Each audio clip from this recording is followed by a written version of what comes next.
ये चैप्टर 4 है, ठीक है, क्लास 4 का चैप्टर 4 है ये। और इस चैप्टर का नाम है रिप्रोडक्शन इन एनिमल्स, ठीक है।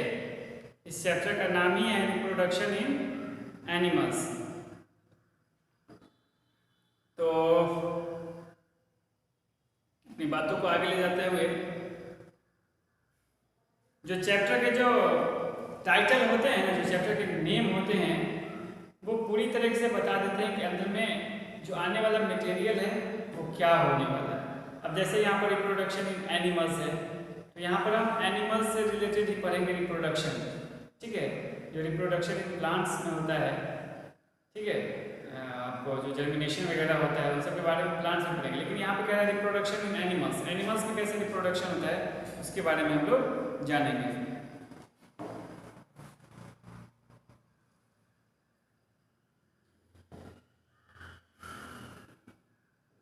व्हाट इज रिप्रोडक्शन, ठीक है। रिप्रोडक्शन क्या है उसके बारे में देखिए।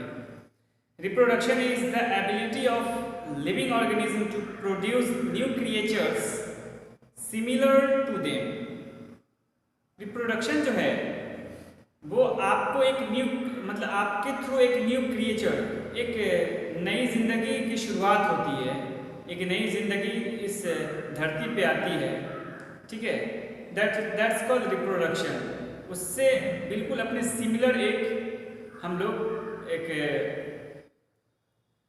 मतलब क्या कहते हैं, एक नई चीज़ देते हैं सिमिलर अपने ही जैसा, उसको हम लोग रिप्रोडक्शन कहते हैं, ठीक है। अपनी आबादी को बनाए रखने के लिए रिप्रोडक्शन ज़रूरी होता है, ठीक है, लेकिन एक सही लिमिट में।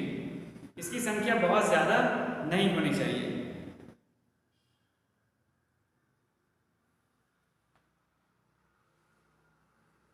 रिप्रोडक्शन जो होता है वो दो प्लेस से होता है, ठीक है, दो बेस से होता है।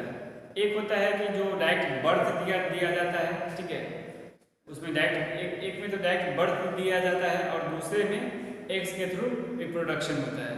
तो इसको हम लोग बारी बारी से जानेंगे। रिप्रोडक्शन बहुत ज़रूरी होता है जनसंख्या को बनाए रखने के लिए, ठीक है। अभी जो हमारी धरती पे जो आबादी है वो करीब करीब 8 अरब आबादी है, करीब करीब 8 अरब आबादी है, ठीक है। 800 करोड़ की आबादी है यहाँ धरती पे। और अपना भारत दूसरे स्थान पे है, 130-132 करोड़ के साथ दूसरे स्थान पर है। और चीन जो है वो पहले स्थान पर है, ठीक है। तो अपने पॉपुलेशन को बनाए रखने के लिए, ठीक है, अपनी जनसंख्या को बनाए रखने के लिए रिप्रोडक्शन ज़रूरी होता है।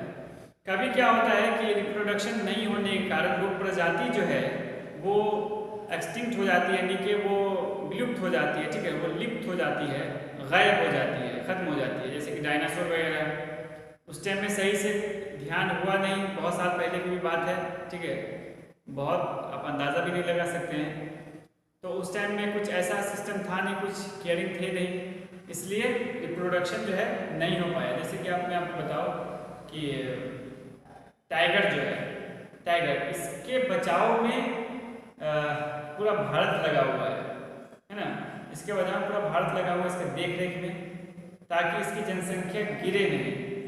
अगर इसकी जनसंख्या गिरती है तो हमारा जो बैलेंस रेट है वो बिगड़ जाएगा, सॉरी, हमारा जो फूड चेन है वो बिगड़ जाएगा, ठीक है। जो हमारा फूड चेन है वो बिगड़ जाएगा और उसके परिणाम बहुत ही खतरनाक हो सकते हैं। इसलिए इन सभी का बना रहना बहुत ज़रूरी होता है।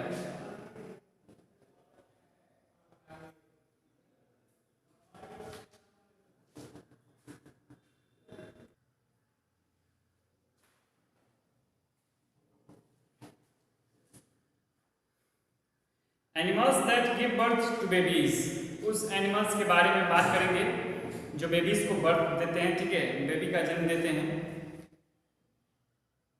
Animals that give birth to their babies are called mammals. These animals feed their babies with mothers milk produced by them. जो एनिमल्स बच्चे को डायरेक्ट जन्म देते हैं, डायरेक्ट बच्चे का बर्थ देते हैं, ठीक है, वो मैमल्स जाने जाते हैं, ठीक है, वो मैमल्स जाने जाते हैं। और उनके बच्चे जो होते हैं वो अपने मदर्स मिल्क पे डिपेंड करते हैं, ठीक है। उनका जो शुरुआती जो भोजन होता है वो उनका मदर्स का मिल्क ही होता है, ठीक है। मदर मिल्क ही उनका जो है शुरुआती भोजन होता है। तो जो भी मैमल्स होते हैं, जितने भी आप मैमल्स देखेंगे वो सब कोई जो है बर्थ देते हैं, ठीक है, बच्चे को जन्म देते हैं, यानी कि डायरेक्ट बच्चा देते हैं, ठीक है, डायरेक्ट बर्थ देते हैं। और उनके बच्चे जो होते हैं वो मदर्स मिल्क पर ही डिपेंड करते हैं, उनके बच्चे मदर्स मिल्क पर ही डिपेंड करते हैं। शुरुआती देख रेख इनको और जितने भी बच्चे होते हैं उन सभी को अपने माँ बाप के द्वारा ही शुरुआती देख रेख मिलता है, ठीक है। उनको चलना सिखाया जाता है, उनको बोलना सिखाया जाता है ना। उनको शुरुआत में बहुत ज़्यादा केयरिंग की ज़रूरत होती है, बिकॉज जो छोटे बच्चे होते हैं उनको अक्ल तो होती है लेकिन अनुभव नहीं होता है, ठीक है। जो छोटे बच्चे होते हैं उनको अक्ल तो होती है लेकिन अनुभव नहीं होता है, जिस कारण वो नहीं ठीक से चल पाता है। उसको फिर चलाया जाता है, बोलना सिखाया जाता है ना, कुछ सोचना सिखाया जाता है।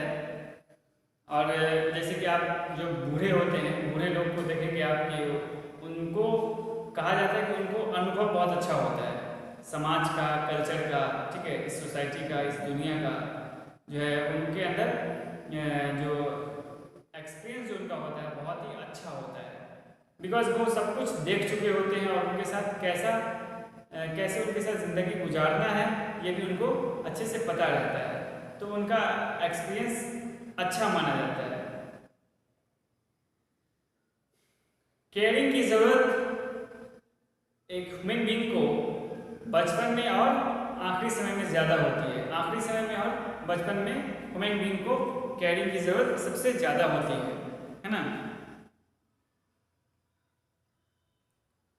The mostly live on land and breathe through lungs. They are the most developed among the animals.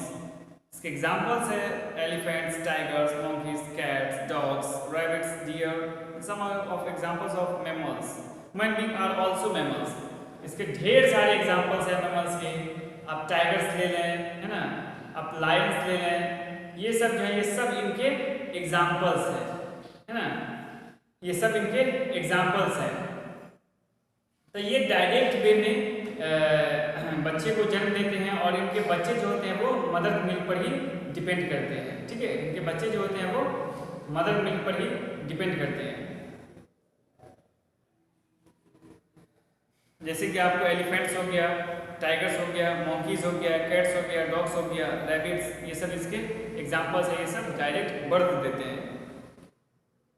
क्या आप जानते हैं whale and dolphins live in water are not fish but mammals and do not have hair on their body. जो mammals होते हैं उनके शरीर पर बाल होता है, जानते हैं ना, जो मैमल्स होते हैं उनके शरीर पर बाल होता है। लेकिन ब्लू व्हेल्स, डॉल्फिन, ये जो हैं ये फिश नहीं है। वाटर में तो रहते हैं लेकिन ये फिश नहीं है। इनका आकार भी फिश की तरह दिखता है लेकिन ये फिश नहीं है। And do not have hair on their skin, और इनके पास हेयर भी नहीं होता इनके स्किन पे। Bats fly in the sky like birds are not birds but mammals. Bats जो है, जो हम लोग जानते हैं चमगादड़, ठीक है, ये जो है फ्लाई करते हैं। इसका ये मतलब नहीं कि ये बर्ड है।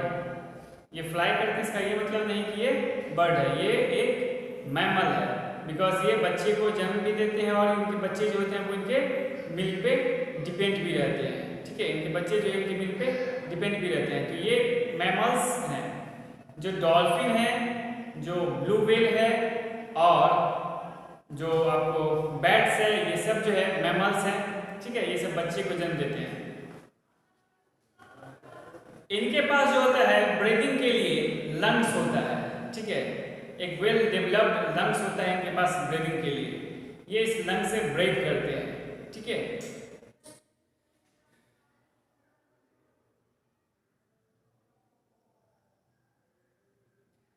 सभी का जो ड्यूरेशन होता है जो अपने बेबी को डेवलप करने का अपने शरीर के अंदर, वो सभी का अलग अलग ड्यूरेशन होता है। सभी का टाइमिंग जो होता है वो अलग अलग होता है। किसी को कुछ ज़्यादा समय लगता है, जैसे कि ह्यूमन बीइंग में 9 महीने लगते हैं, और सब जो एनिमल्स होते हैं उसमें अलग अलग समय लगता है। ठीक है, सभी में अलग अलग समय लगता है।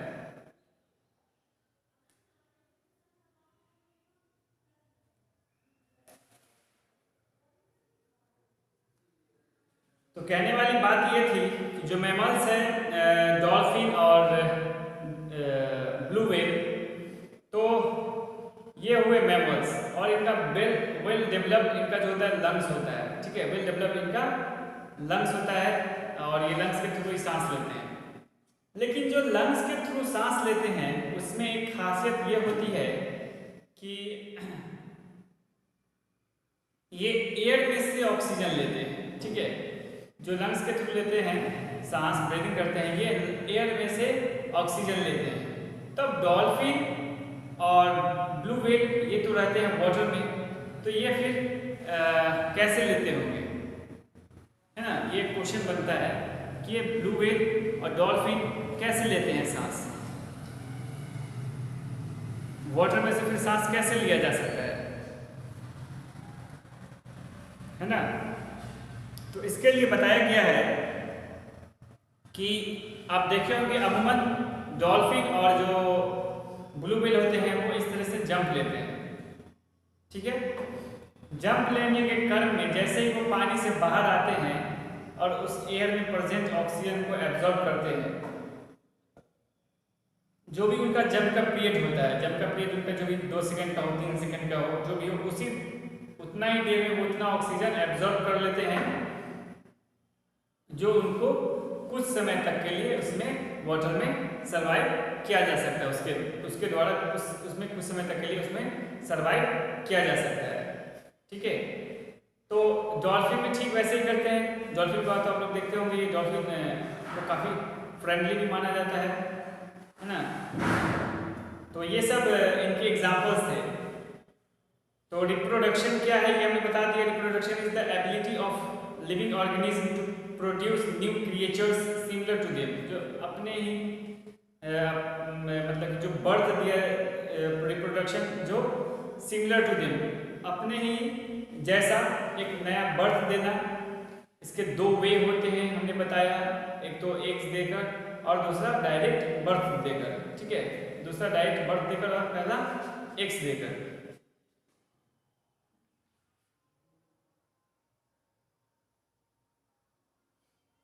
ठीक है, reproduction results in survival of their kind.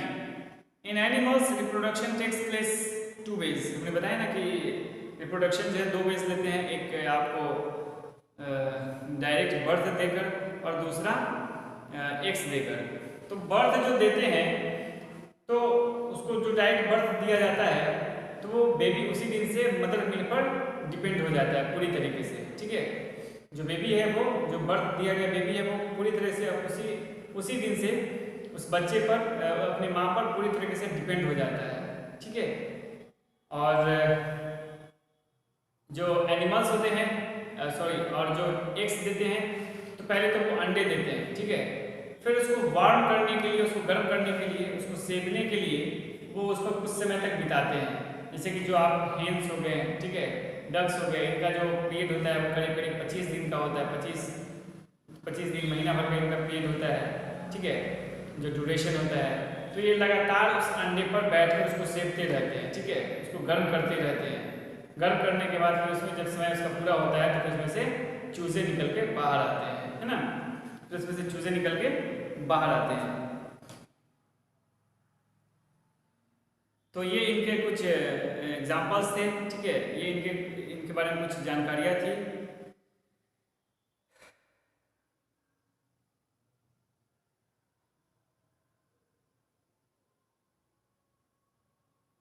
वैसे आप लोग को और भी अभी तक जो पढ़ाएं इसमें जो भी आपको क्वेरीज की जरूरत है, जो भी आपको जानकारी चाहिए, ठीक है, जो आपको लगे कि नहीं समझ में आया है या फिर जो आपको लगे कि इसमें और अच्छे से कुछ बतावे, तो आप उस बात को वहाँ पर चर्चा में कीजिए। ठीक है, मैं उस बात की चर्चा भी यहाँ पे करूँगा कि किसने क्वेश्चन पूछा है ना, और फिर मैं उसको बताऊंगा भी। दूसरी नंबर बात कि आप आते हैं कमेंट करने के लिए क्लास में, ठीक है, present sir, absent sir comment करते हैं, बहुत अच्छी बात है। तो गुड मॉर्निंग सर, ये भी चलिए ठीक है, लेकिन आप लोग आपस में जो गुड मॉर्निंग करते हैं, ठीक है, तो वो नहीं करना है।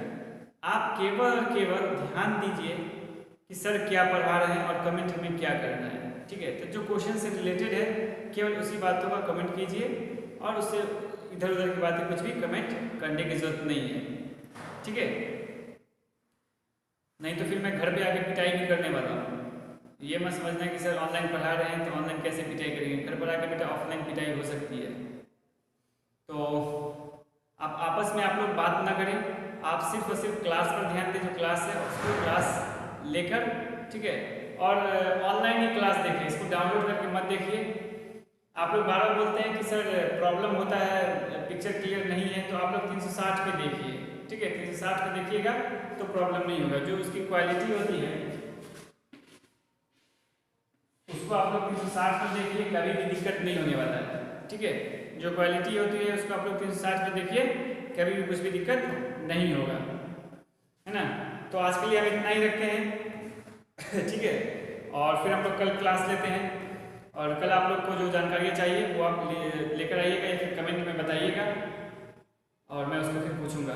कमेंट ज़रूर कीजिएगा, कमेंट करने से मुझे क्लैरिटी मिलती है, और मुझे ये समझ में आ रहा है कि बच्चे सीरियसली क्लास में देख रहे हैं। जो नहीं समझ में आ रहा है उसको आप बेझिझक पूछिए, ठीक है, बेझिझक पूछिए, या तो मैं कमेंट बॉक्स में ही आपको बता दूंगा, या फिर आपको यहाँ क्लास में अगले क्लास में बता दूंगा, ठीक है। तो आज के लिए इतना ही रखते हैं बच्चों, थैंक यू वेरी मच।